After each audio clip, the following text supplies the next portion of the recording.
Tungsten சுரங்கம் ரத்து செய்த பிரதமர் நரேந்திர மோடிக்கு நன்றி என தெரிவித்துள்ள பாஜக மாநில தலைவர் அண்ணாமலை போர்க்கால அடிப்படையில் அரசாணை கொண்டு வரப்பட்டுள்ளதாகவும் தெரிவித்திருக்கிறார். அதை இப்போது பார்க்கலாம். ஜியோ வந்துருச்சுங்கண்ணா, அதான் உங்களுக்கு காமிச்சங்கண்ணா. ஜியோ வந்துருச்சு. இன்னைக்கு சாயந்தரம் 4:34 அந்த ஜியோ போட்டிருக்காங்க. முழுவதுமாக ரத்து பண்ணி ஜியோ போட்டாங்க.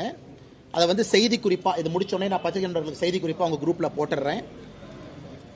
அதில் என்ன சொல்லியிருக்காங்கன்னா, after detailed deliberation considering the importance of biodiversity heritage site in the area and the commitment of government of India under Prime Minister Shri Narendra Modi's leadership towards protecting traditional rights. முதல் முறையாக traditional rights ஒரு வார்த்தையை பார்க்குறேன். நம்ம ஆர்கியூமெண்ட்டே என்னன்னா, அம்பலக்காரங்க அவங்க 1750 யூசுப் கான் எதிர்த்து சண்டை போட்டது, நமக்கு இருக்கக்கூடிய ரெக்கார்டு, அங்கே இருக்கக்கூடிய 250க்கும் மேற்பட்ட கோவில், கல்லழகர் கோவில், இதெல்லாம் ஆர்கியூமெண்ட்டாக நம்ம வச்சோம். அந்த traditional rights it has been decided to annul the action. அந்த ஆக்ஷனையே முழுவதுமாக ரத்து பண்ணியாச்சு. ஆக்ஷன் தான் அந்த 4984 ஏக்கர். அதுலேயும் தெளிவாக சொல்லியிருக்கிறாங்க.